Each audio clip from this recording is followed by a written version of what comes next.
Hello फ्लर्नर्स, this is Nikita और जरा ये देखिए,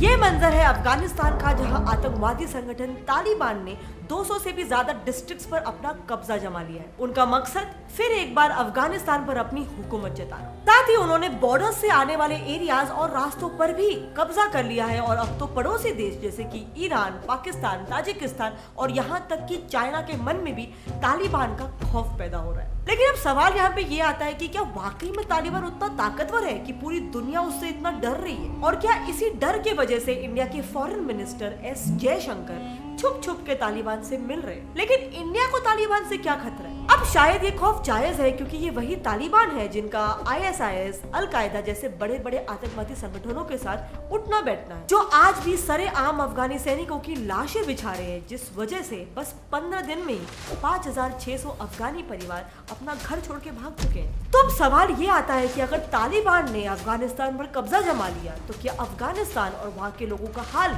इससे भी बदतर होते जाएगा? सो वेल, आज के फ्लर एपिसोड में मैं आपको एग्जैक्टली यही बताने वाली हूँ कि असल में अफगानिस्तान में क्या चल रहा है और उसका इंडिया पे क्या असर होने वाला है। So let's find. So well, सबसे पहले स्टार्ट करते हैं ये जानने से कि अभी फिलहाल अफगानिस्तान में क्या चल रहा है। मई 2021 में अफगानिस्तान की राजधानी काबुल के एक गर्ल्स स्कूल पर तालिबान के आतंकवादियों ने एक बॉम्ब ब्लास्ट कर दिया,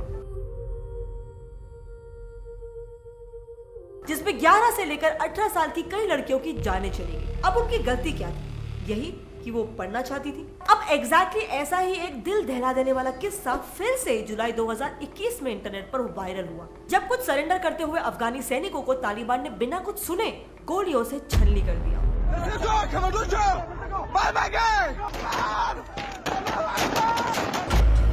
अब इनकी इस अत्याचारों से तंग आके अफगानी लोग करेंगे भी क्या? आम लोगों ने अभी इनसे लड़ने के लिए अपने हाथों में हथियार थाम लिए। बट तालिबान और अफगानी लोगों के बीच ये जो जंग है, ये अभी नहीं बल्कि पिछले 20 सालों से चलती ही आ रही है। और आज के इस पूरे सिचुएशन का जवाब जानने के लिए हमें इतिहास में थोड़ा पीछे जाना होगा। सो वेल, तालिबान के इतिहास में सबसे पहले जानते हैं उनके 1990 के दौर के बारे में। 1990 की दशक की शुरुआत में नॉर्थ पाकिस्तान में एक संगठन का बीज बोया जा रहा था, जिनको कहा जाता था तालिबान, यानी पश्तो भाषा में स्टूडेंट्स। ये लोग पाकिस्तान और अफगानिस्तान की बॉर्डर्स पर रहने वाले आदिवासी पश्तो कम्युनिटीज के थे। ये संगठन फिर धीरे धीरे करके पाकिस्तान के बॉर्डर्स से अफगानिस्तान में फैलने लगा, और फिर 1992 में सोवियत यूनियन जब अफगानिस्तान को छोड़कर चले गए, उसके कुछ सालों बाद ही सितंबर 1995 में तालिबान ने अफगानिस्तान के हेरत प्रोविंस पर अपना कब्जा जमा लिया था।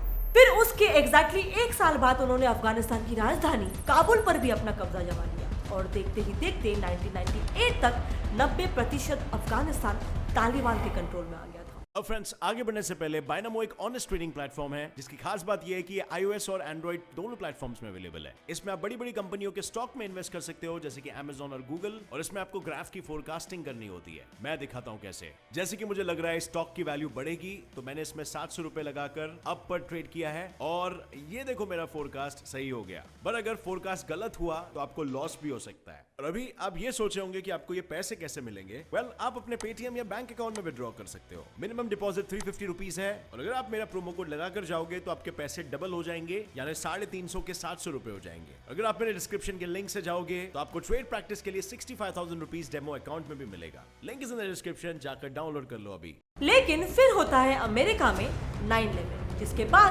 तालिबान का एकदम से तख्ता पलट हो गया। 11 सितंबर 2001 में अमेरिका के ट्विन टावर्स पर बॉम्ब ब्लास्ट करने के बाद ओसामा बिन लादेन भागकर अफगानिस्तान आ गया और उसको पनाह दिया तालिबान ने। पर इस दौरान जब अमेरिका ने तालिबान से लादेन को उनके हवाले कर देने को कहा, तब तालिबान ने उनसे कहा कि हमें प्रूफ दिखाओ कि लादेन इस हमले में शामिल था, वरना हम उसे तुम्हारे हवाले नहीं करेंगे। लेकिन क्या आपको लगता है कि अमेरिका चुप बैठेगा? 7 अक्टूबर 2001 में अमेरिका ने तालिबान पर अटैक घोषित कर दिया, और दिसंबर तक अमेरिका ने अफगानिस्तान से तालिबान का नामो निशान ही मिटा दिया था। जिसके बाद अमेरिका ने वहां पे कई सारे मिलिट्री बेसेस बांधे और अफगानी मिलिट्री और स्पेशल फोर्सेस को ट्रेनिंग भी दी। पर अब जरा वापस आते हैं प्रेजेंट पे।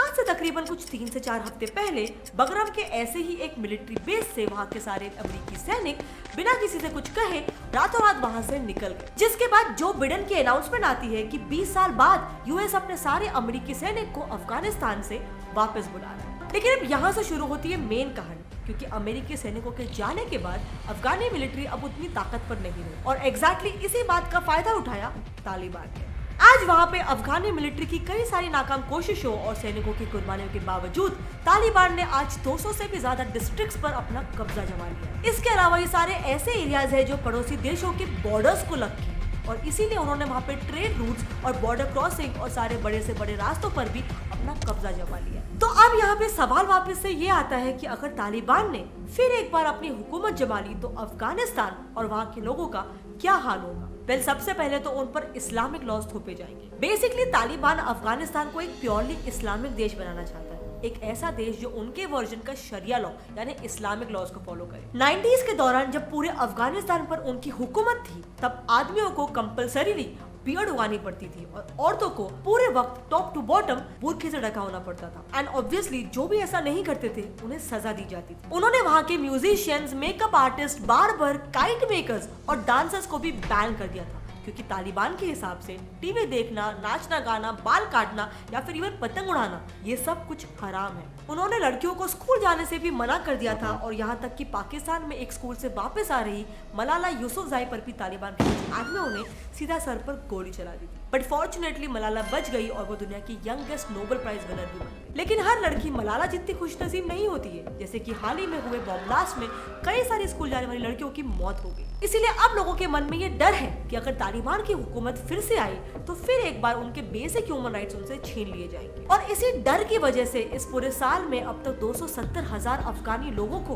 अपना घर, अपना देश छोड़ के भागना पड़ा है। अब तालिबान की हुकूमत फिर से आने पर जो दूसरा सबसे बड़ा चेंज आएगा वो होगा टेररिज्म और डिक्टेटरशिप। जैसे मैंने आपको इंट्रोडक्शन में ही बताया कि तालिबान का अल कायदा और ISIS जैसे आतंकवादी संगठनों के साथ उठना बैठना है, तो इस बात के काफी चांसेस है कि अफगानिस्तान पर हुकूमत जमाने के बाद भी तालिबान इन लोगों के साथ रिलेशंस नहीं तोड़ने वाला है और शायद कई सारे अफगानी लोगों को ना चाहते हुए भी इन संगठनों का हिस्सा बनना पड़े। इसके अलावा इनके बारे में एक और क्रूर बात यह है कि 90s के दौरान तालिबान इस्लामिक सजा दे रहे थे, जैसे कि मर्डरर्स को पब्लिकली एग्जीक्यूट कर देना या फिर चोरों के हाथ सरेआम काट देना। तीसरी बात, तालिबान डेमोक्रेसी को भी फॉलो नहीं करते हैं और पास्ट में इनके जो भी लीडर्स अफगानिस्तान पे रूल कर चुके हैं वो तानाशाही में विश्वास करते थे। अब इसीलिए इस बात का कोई भरोसा नहीं है कि अगर उन लोग फिर से राज करने लगेंगे तो चीजें कुछ अलग होगी, क्योंकि अभी से ही जिन डिस्ट्रिक्ट्स पर तालिबान का कब्जा है वहाँ पर वो लोग ऐसे ही अपने रेस्ट्रिक्टिव लॉस को इम्पोज कर रहे हैं, वो भी जबरदस्ती। अब चलो, ये तो हमने देख लिया कि तालिबान के राज में अफगानिस्तान का क्या हाल होगा, लेकिन इससे पूरी दुनिया को क्या फर्क पड़ता है? वेल, तालिबान रशिया से लेकर चाइना और इंडिया तक जितने भी टेररिस्ट ग्रुप्स हैं उन सब के साथ कांटेक्ट में है,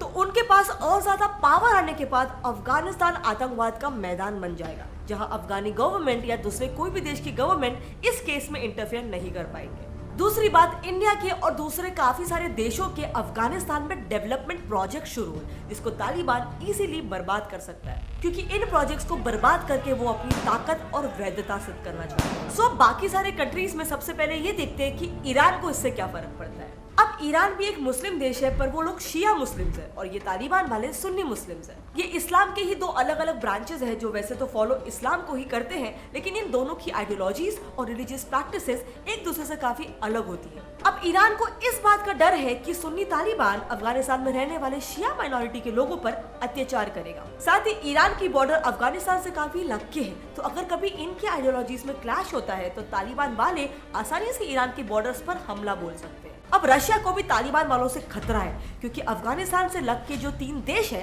ताजिकिस्तान, उज्बेकिस्तान और तुर्कमेनिस्तान, ये सारे देश पहले सोवियत यूनियन का हिस्सा थे, लेकिन अभी भी रशिया उन देशों का ख्याल रखता है और तालिबान वालों ने उन बॉर्डर्स के यहाँ के सारे एरियाज पर कब्जा कर रखा है, जिस वजह से उन देशों में भी एक इनसिक्योरिटी, एक डर है कि शायद उन पर भी तालिबान वाले हमला कर सकते हैं। अब हाल ही में काफी सारे अफगानी सैनिक भाग के ताजिकिस्तान चले गए थे, जिसके बाद ताजिकिस्तान ने अपने बॉर्डर पर सैनिक बढ़ा दिए और साथ ही आने वाले रेफ्यूजीज के लिए काफी सारे कैंप्स भी बना दिए। पर अब रशिया का यहाँ पर एक बहुत ही स्लाई सा मूव है कि वो पहले से ही तालिबान से बात करके अपनी जगह को क्लियर कर रहा है। चलो अब जानते हैं पाकिस्तान के बारे में। पाकिस्तान ही वो देश था जिसने 1990s की शुरुआत में तालिबान को खड़ा करने में मदद किया था, लेकिन पाकिस्तान को कहाँ पता था कि वो अब तक एक सांप पलते आ रहा था, क्योंकि जिसे पाकिस्तान इतना सपोर्ट करते आ रहा था उसी तालिबान ने हाल ही में पाकिस्तान के बॉर्डर पर 15 सैनिकों को मार दिया। दूसरी प्रॉब्लम पाकिस्तान के लिए ये है कि पाकिस्तान एक बहुत ही बड़ा बॉर्डर शेयर करता है अफगानिस्तान के साथ, और उस बॉर्डर पर लगने वाले एरियाज में सालों से अफगानिस्तान और पाकिस्तान के बीच में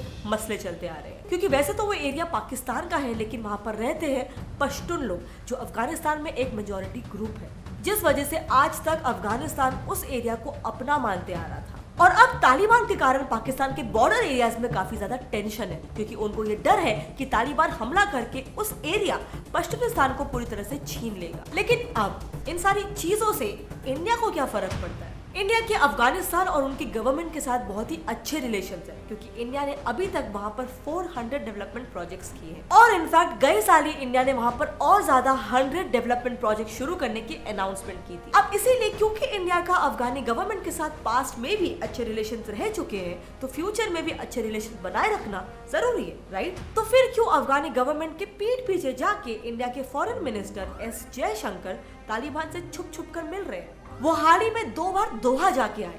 दोहा ये वही जगह है जहाँ पे 2020 में यूएस और तालिबान के बीच पीस ट्रीटी साइन हुई थी। फिर उसके बाद जयशंकर देखे गए ईरान और रशिया में, और इत्तेफाक से दोनों भी समय उसी वक्त तालिबान के सीनियर मेंबर्स भी उन्हीं जगहों पर शामिल थे। लेकिन अब इस बारे में कोई भी ऑफिशियल इंडियन रिपोर्ट नहीं है, लेकिन कतारी ऑफिशियल रिपोर्ट्स ने इस बात को कंफर्म किया, और इसीलिए कुछ रिपोर्ट्स का ये मानना है कि शायद इंडिया तालिबान के साथ एक समझौता करना चाहता है या फिर उनके गुड बुक्स में आना चाहता है। लेकिन अगेन इस बात का कोई भी ऑफिशियल प्रूफ अब तक नहीं मिला है। बट बात अभी तक ये समझ में नहीं आ रही है कि भारत को उनसे इतना डरने की जरूरत क्या है। तो सबसे बड़ा खतरा है बॉर्डर डिस्प्यूट्स और तालिबान के पाकिस्तान के साथ रिश्ते। अब जैसा हमने पहले देखा कि तालिबान ने काफी सारे स्ट्रेटेजिक एरियाज पर कब्जा कर लिया, और ये सारी जगह इंपॉर्टेंट है क्योंकि ये अफगानिस्तान 6 पड़ोसी देशों के साथ बॉर्डर शेयर करता है: Iran, Pakistan, China, Tajikistan, Uzbekistan और तुर्कमेनिस्तान। और वहां से आने वाले रोड्स, बॉर्डर्स, क्रॉसिंग्स, सब जगह तालिबान ही तालिबान है।